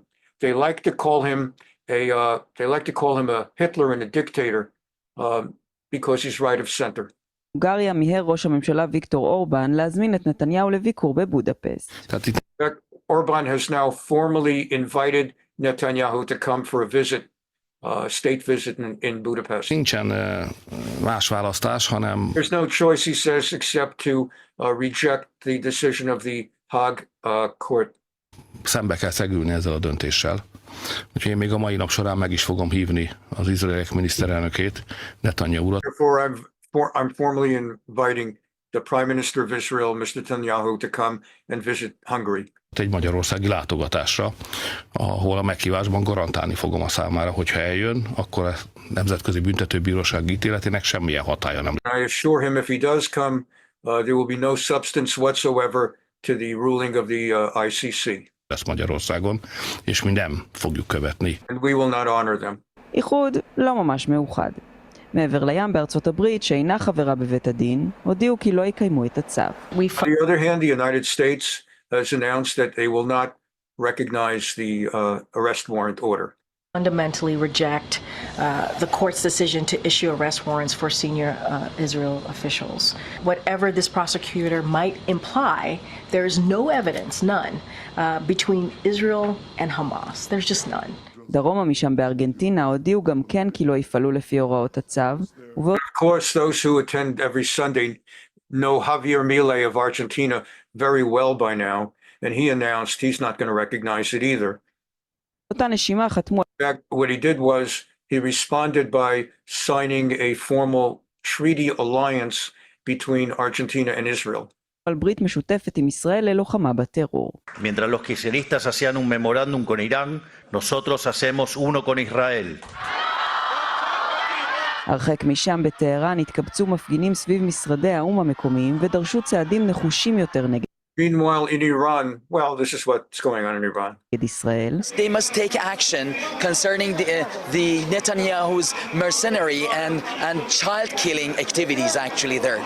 בישראל עוד מנסים לחשוב כיצד להילחם בהחלטת בית הדין, אבל בשלב הזה נראה שנתניהו וגלנט לא יוכלו לנסוע בחופשיות ברחבי העולם. Israel's trying to decide how they're going to deal with this, but in the meantime, they know they cannot travel most places in the world.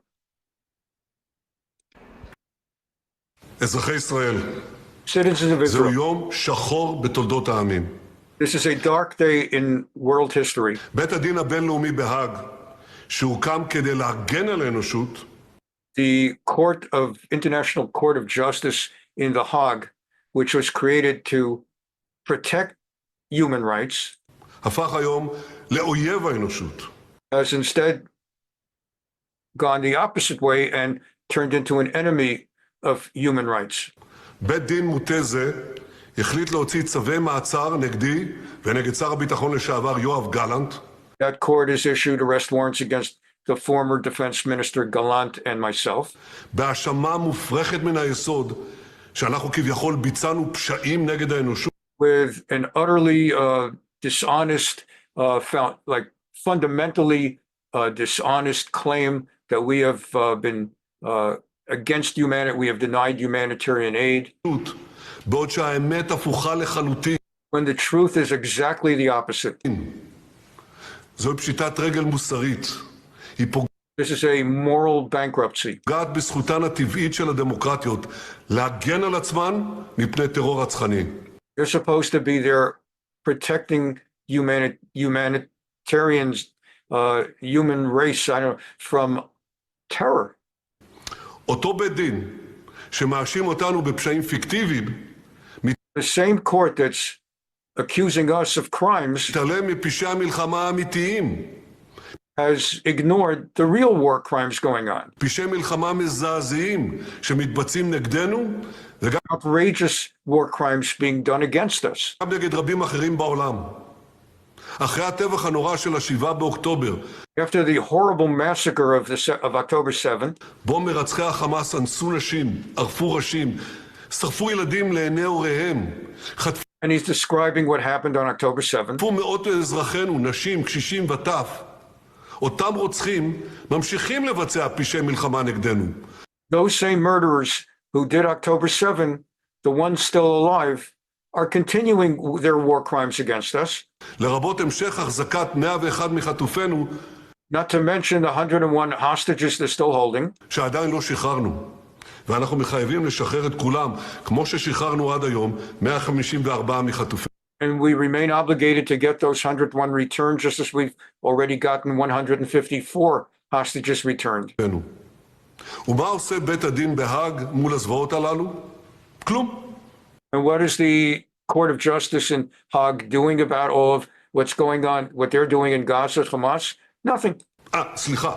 הוא הוציא היום צו מעצר נגד, תקשיבו טוב. Oh, I'm sorry, I misspoke, he says. They actually did something. They issued arrest warrants not only against Gallant and myself, but they also issued arrest warrants against... הוא הוציא היום צו מעצר נגד גופתו של מוחמד דף.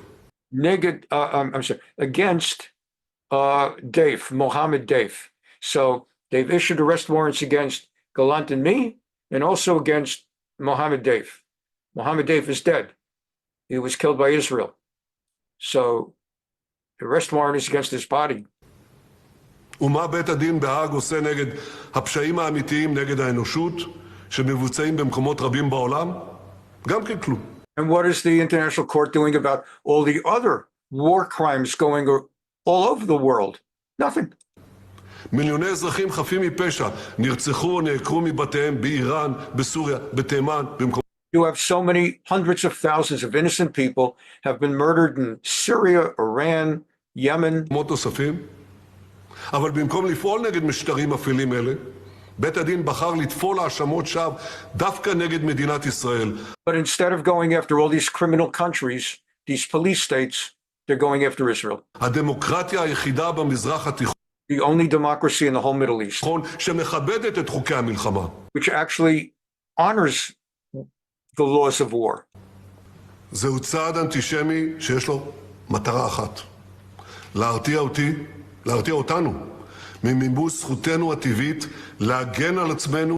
This is basically has one purpose, to prevent us from defending ourselves. מול אויבים הקמים עלינו להשמיד.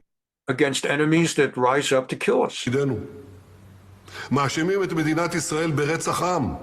בשעה שאנחנו פועלים להגן על עצמנו מאויב שמנסה לבצע בנו רצח עם. They're accusing us of trying to commit genocide and wipe out a people, when in fact we're busy defending ourselves against criminals trying to wipe out our people. מאשימים אותנו בפגיעה מכוונת באזרחים, בשעה שאנחנו עושים הכל כדי למנוע פגיעה באזרחים. They're accusing us of intentionally targeting civilians, when in fact it's the Hamas and Hezbollah who target our civilians. וזה מול אויב שמסתתר מאחורי אזרחים ומשתמש בהם כמגן אנושי. מאשימים אותנו בהרעבת אוכלוסייה, בשעה שאנחנו מכניסים מאות אלפי טונות מזון להזנת האוכלוסייה. Meanwhile, we're giving hundreds of tons of food for the civilians in Gaza. וזה בשעה שהחמאס בוזז מזון זה. And then what goes on is Hamas hijacks the trucks with the food and they take the food. והוא שמרעיב את תושבי עזה. הכל הפוך. Everything is crazy. Everything's upside down. הטוב הופך לרע. The good is treated as bad, the bad is treated as good. והרע הופך לטוב, אבל הנה האמת. אין בעולם צבא יותר מוסרי מצה"ל, ואין מדינה יותר מוסרית מישראל. But here's the truth. There is no more moral military than the Israeli Defense Forces, and no more moral nation than Israel. רק לפני זמן קצר, ישראל חיסנה כ-97% מתושבי הרצועה נגד פוליו.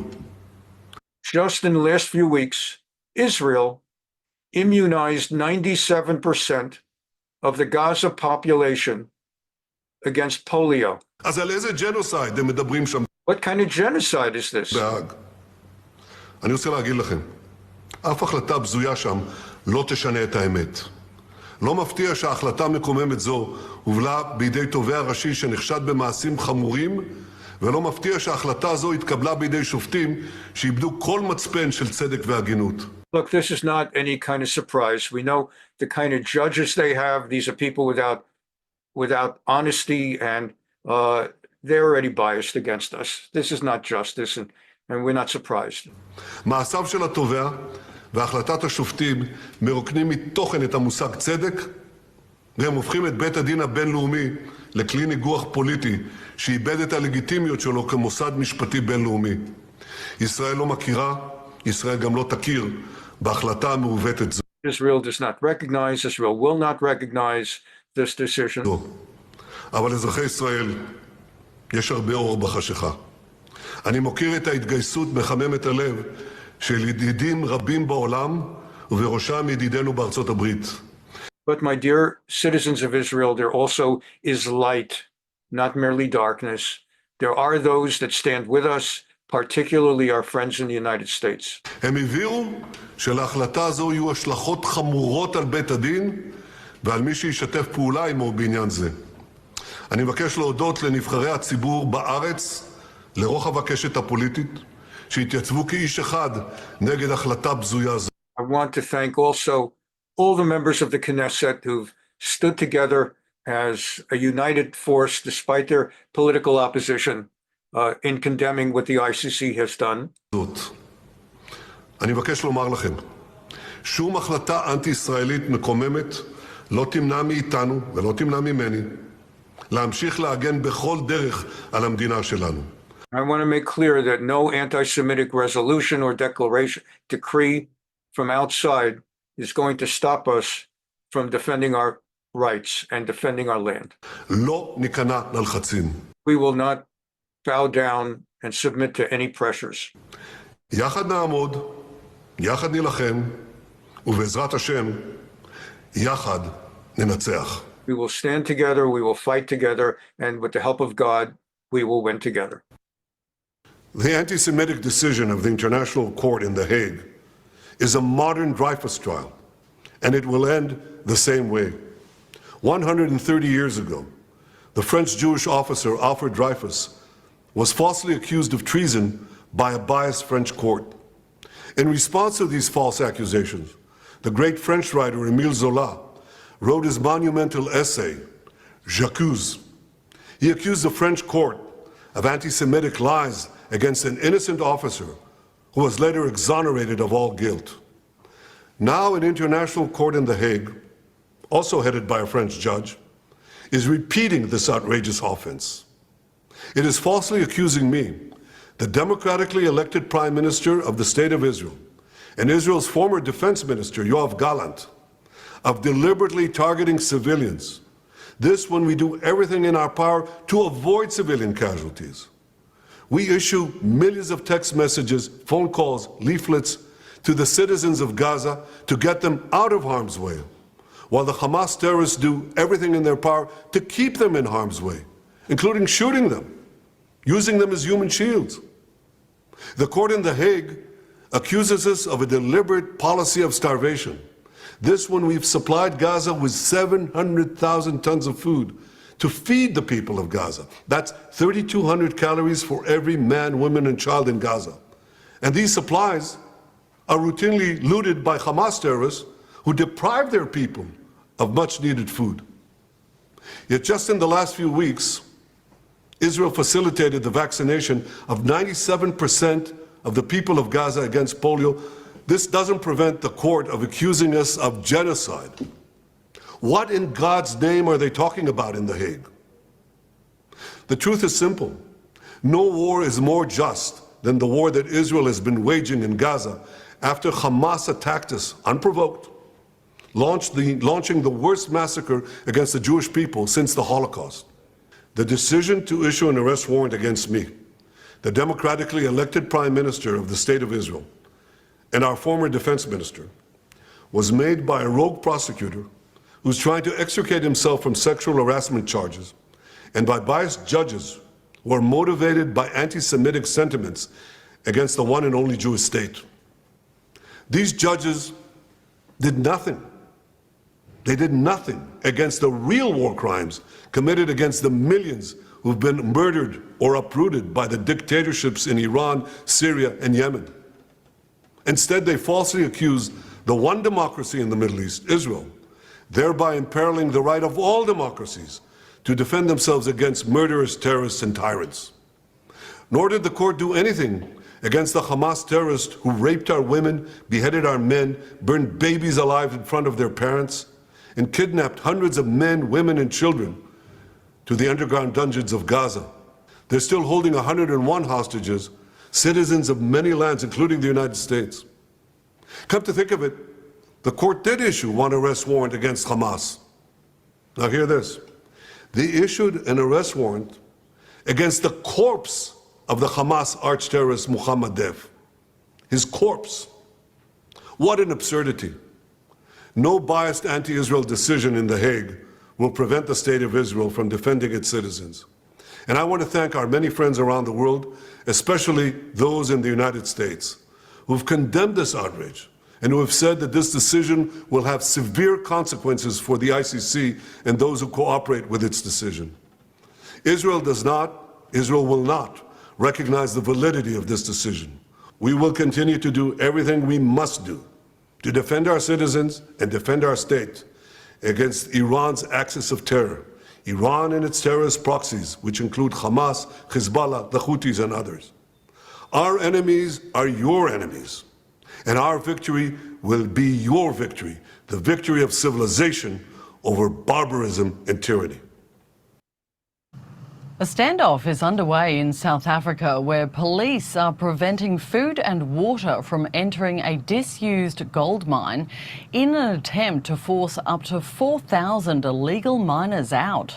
Have you heard about this one? The same South Africa that launched and initiated all of this International Court of Justice baloney, they themselves have a situation where thousands of illegal immigrants into South Africa from Ethiopia, I believe, are in a gold mine and gold mines that have been closed, trying to get whatever little bits of gold they might be able to dig out of the mines because they're starving, and this is what they do to support themselves. They go into closed mines and they look for the little bits that are left over. And they currently, I guess the mine collapsed or something, and they need food, water, and meds. And the South Africa government formally made a ruling. They will not be given food, water, or meds, but instead will be starved out, either to submit, and for those who can't get out of the mines, to die in the mines. But no food, water, or meds. Just the same week as this other nonsense. It's all unfolding at an abandoned mine site in Stilfontein, southwest of Pretoria. This 2-kilometre vertical mine shaft is one of hundreds that have been closed in recent times, with the miners laid off. That's led to a black market, with former workers and undocumented migrants trying to reach the remaining gold deposits. South African police are cracking down by cutting off food and water, as they put it, to smoke them out. So far, over 1,000 illegal miners have surfaced, many weak and sick, with fears those remaining are in dire circumstances and at risk of a mine collapse. We have taken a decision that no police officer, no soldier, no government official will go down to an abandoned mine. Firstly, there are hazardous gases that are flowing there. There's a high risk of loss of life. The police minister has today met with family members at the site, and while stressing that the miners were committing a crime, he says a rescue plan will be put in place to bring them out.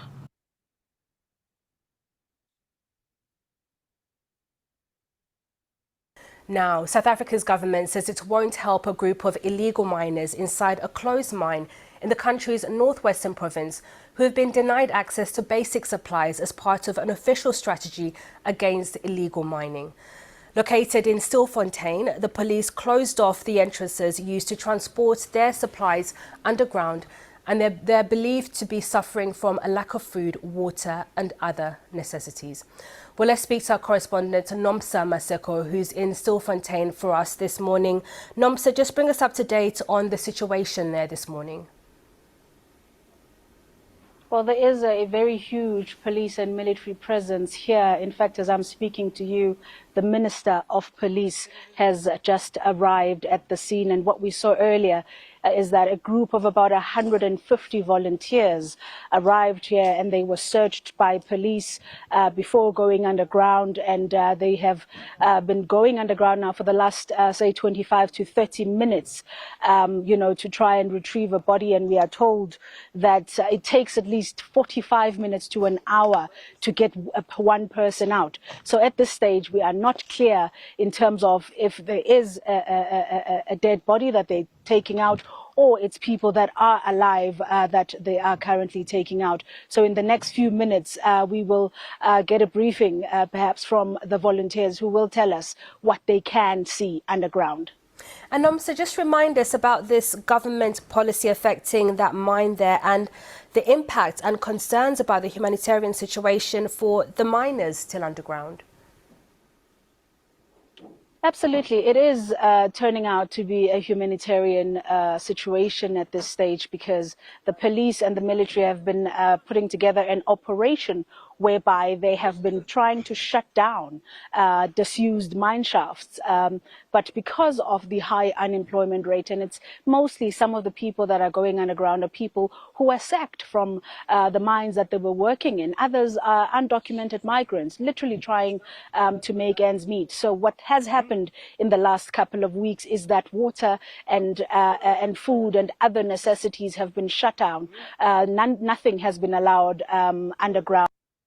And these are the people who launched the International Court of Justice with the lie that Israel was denying food, water. It's just, not only is it hypocrisy, but it's like Netanyahu said, lo maftia, it's just not even a surprise anymore. For those of us really, really who understand this stuff, it doesn't even surprise us. And there's no great need to complain about hypocrisy that's long ago, it's internalized. We know what we're dealing with. That's the world we're living in. The authorities. Bien, tenemos mucho para. So let's finish with some good stuff. Two last things.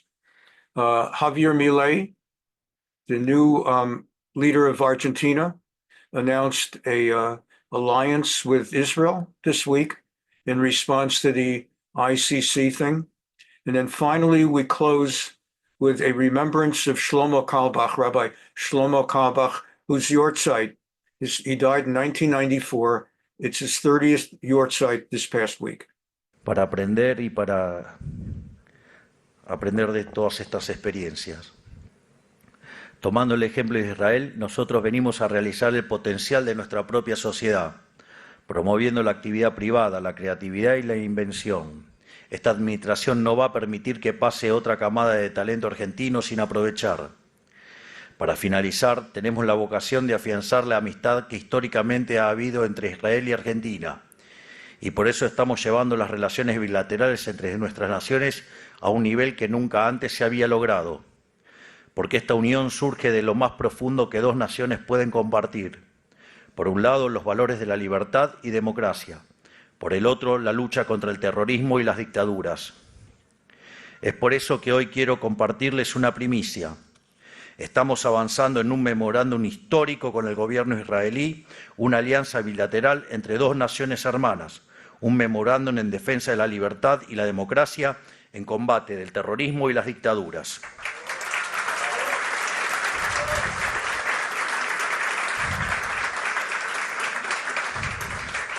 Mientras los kirchneristas hacían un memorándum con Irán, nosotros hacemos uno con Israel.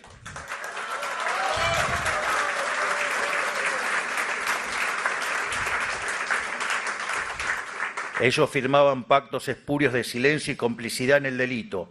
Nosotros sancionamos alianzas con nuestros semejantes en defensa de la justicia y la libertad.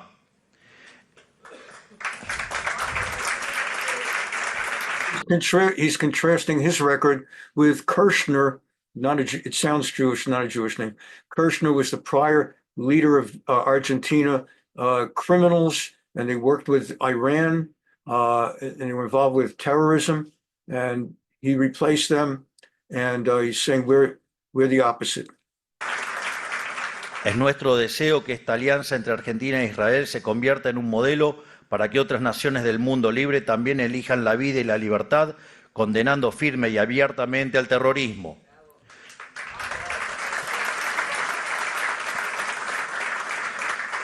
Porque no nos olvidamos y nunca nos vamos a olvidar de los atentados inhumanos con lo que el terrorismo castigó al pueblo argentino hace 30 años. Y tampoco nos olvidamos de la barbarie cometida por el grupo terrorista Hamas el 7 de octubre.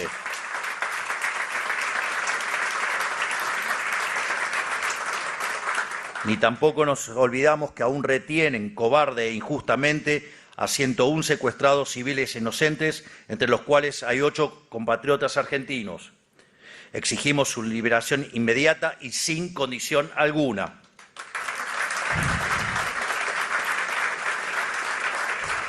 Por lo tanto, quiero agradecerles por estos breves minutos, reiterarles el compromiso inclaudicable de esta administración con Israel y decirle que cuentan en este presidente con un aliado que estará en la trinchera sin especulaciones ni intereses, más que la defensa de la causa de Occidente, la vida, la libertad y la propiedad privada.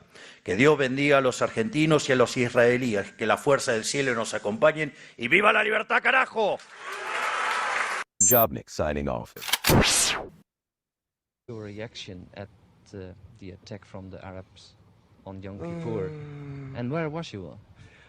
And this is the end of today's longer program because of all the things that were on. In memory of Rabbi Shlomo, Carlebach's 30th Yahrzeit. You see, I have a little synagogue. He's being asked, this is 1970, he's being asked about the Yom Kippur War, which was just recent at that time, 1973, how he reacted when he heard about the attack in the Yom Kippur War. Oh, I'm sorry. I have a synagogue in New York where I have to be there on the high holidays. So it was in the middle of the morning prayers that someone called me out, and a girl was standing on the street corner. She was crying, and I asked her what happened. She says, the way you just announced there's a war in Israel. But you know, there's so much shooting going on, so people thought, must have a little bit shooting going on. So we didn't believe it yet. But only late in the afternoon, people came and said it's really a bad scene. You see, one thing was very clear to me, that you know, even if they would start a war any day in the year, I know that they cannot, God forbid, drive us out from the Holy Land, but especially when they start on Yom Kippur. You see, on Yom Kippur is one day when we Jews stand clear before God. Really clear, our souls are shining, and just, we're really one with God. And if they choose to start on such a day when we are really standing before God, you see, there's always a scale going on in the world, right? And I tell you the truth, you know, if I am God, right? I look at the Jews and I look at the Egyptians, the question is, I mean, you know, it's not only the Egyptians, it's for 2,000 years, the world thinks the Jews are there to be slaughtered. And I mean, you and I know the truth. It's not a question of the Palestinians. It's not a question of, it's simply a question of, the question is killing Jews or not. And that's all there is to it. And the time has come that we Jews are not there to be killed. And it's heartbreaking, you know, that in a so-called civilized world, the world is still so barbaric, you know, absolutely barbaric. You see, if you were to ask me,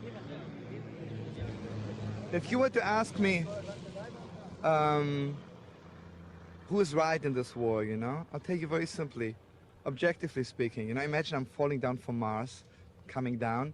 I would interview both sides, right? And I will ask the Egyptians, what do you want to do? All the Arabs, they'll say, we want to kill the Jews. I'll ask the Jews, what do you want to do? Every soldier will say, I want peace. And I'll tell you something very strong, you know. Last week, I was in San Francisco, and I played at a big rally for Israel. There were thousands of Jewish students, non-Jewish students, Japanese students, all kinds, those who have a little bit soul. And on the other side, the Arabs, you know, whenever the Jews made a rally, they have to come there also. So we had just a flag, an Israeli flag, and we were just, and I was singing and talking to the people, and I say, really, all we want is peace in the world, you know, not only peace for us, we want peace for the whole world. And the Arabs had a big flag, and it says, death to the Jews, death to Zionism, death to Israel. They had a long list whom they want to kill. And, you know, it was just, I really felt so deep the difference that we don't want to kill anybody. Yes.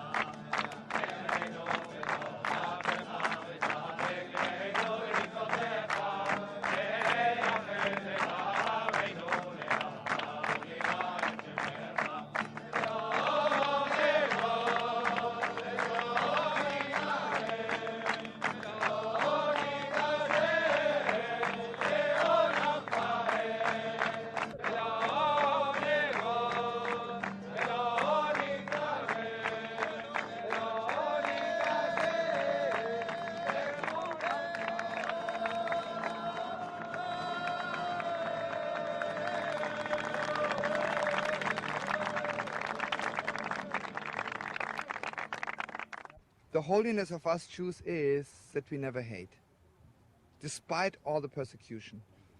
And the strong thing is today, which I feel as a rabbi or as a spiritual brother, what we have to do to tell the soldiers, despite that maybe there's an evil voice telling us, you know, really hate the world, let's really knock them off, you know. Really to just remember you're a child of Abraham, Isaac, and Jacob, and our mission in the world is really to love the world.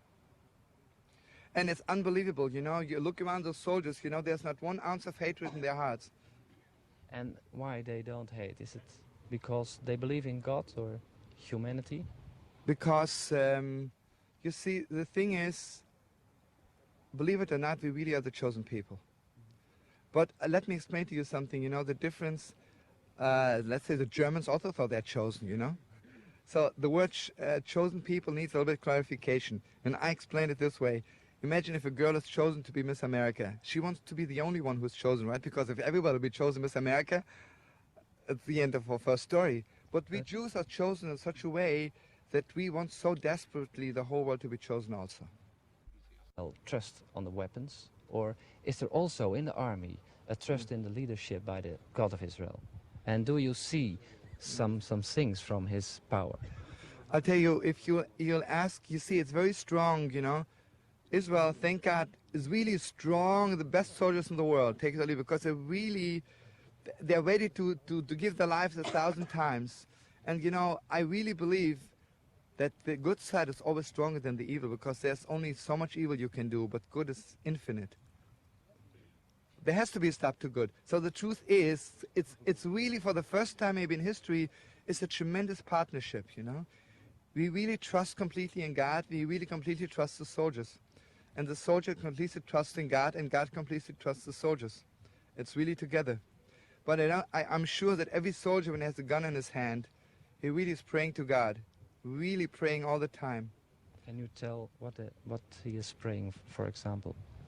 He's praying to God that there should be no more war, that the words of the prophets should come true, that the world will stop fighting. Do you also pray for the Arabs? It's a crazy thing, that we really do. Because it's a very crazy thing, that there's a very special passage in the Psalms, and I'm sure it's translated differently in King James because he didn't speak Hebrew so well, and it's kind of heartbreaking that the non-Jewish world really never tasted the depths of the Bible. But it says, Keil Nekomas Hashem, God is the God of revenge. Keil Nekomas Afir, God of revenge, manifest yourself. This is the ordinary translation, which really gives you a very bad picture of God. He's really revenging, walks around with a little sword, knocking off all his enemies.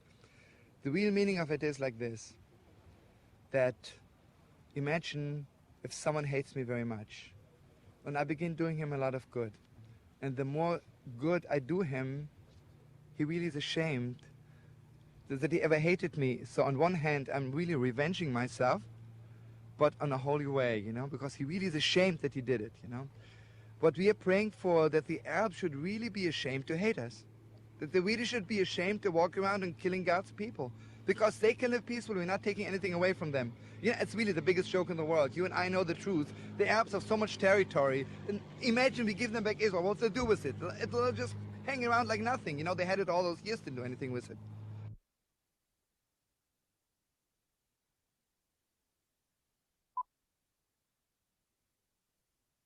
Last part. Shalom, friends, and shalom, Christian brothers and sisters. Let's again believe in the one God who created heaven and earth, and he created the world not to kill each other, but to help each other live.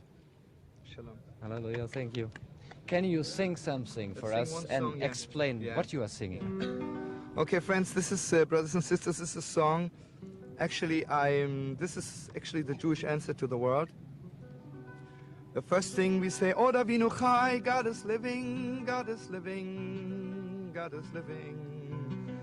And then we tell the world, as long as God is living, as long as God is living, Am Yisrael Chai, Israel is living. Because you and I know the truth, as long as there's one God in the world. Israel is eternal, there'll always be Jews in the world because God has chosen us to carry his torch, his light to the world. O Davinu Chai, O Davinu Chai, O Davinu, O Davinu, O Davinu Chai, B'kol Ram, Am Yisrael.